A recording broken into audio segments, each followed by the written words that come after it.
In Mombasa, a police officer has been found dead in Bombolulu area. Francis Mutalaki is live at the scene. Francis, good morning. And do we know how the officer met his death?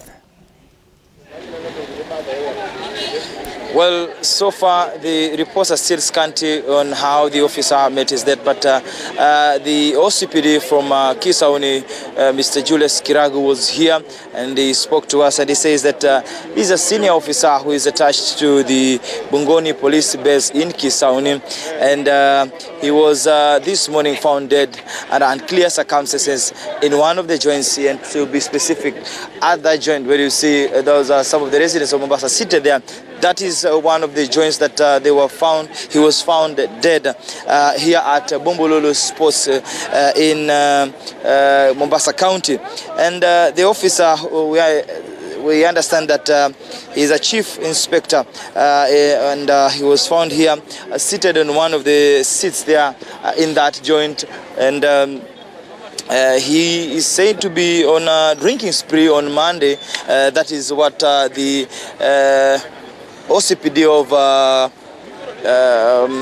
Kisauni spoke to us and told us that from the reports that he'll be able to gather so far is that the officer arrived here this joint early in the evening yesterday after he was dropped by his colleagues, and he had a few drinks, then he left and came back early this morning, where he continued with his drinking. And the officer is also attached to the dog section where we have Bongoni police base, and it is said that the police is a drunkard and he has been battling with the condition for some time now.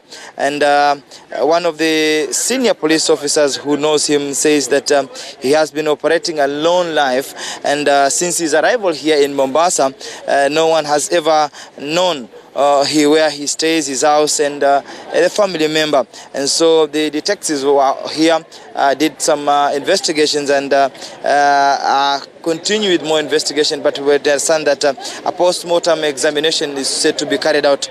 But briefly, maybe I can have one of the residents here who can speak to us. Tueleze labda wewe uliweza kushuhudia nini?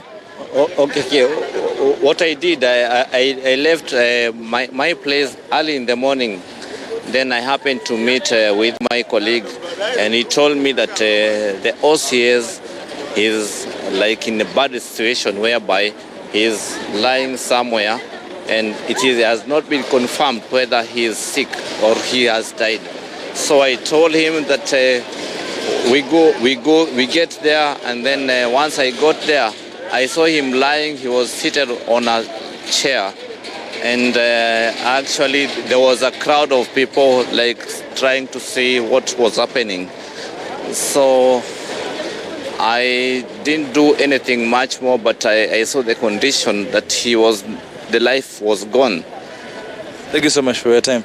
Well, those are some of the sentiments from residents of Mombasa who were here early morning when the incident happened at Bombolulu Sports in Mombasa.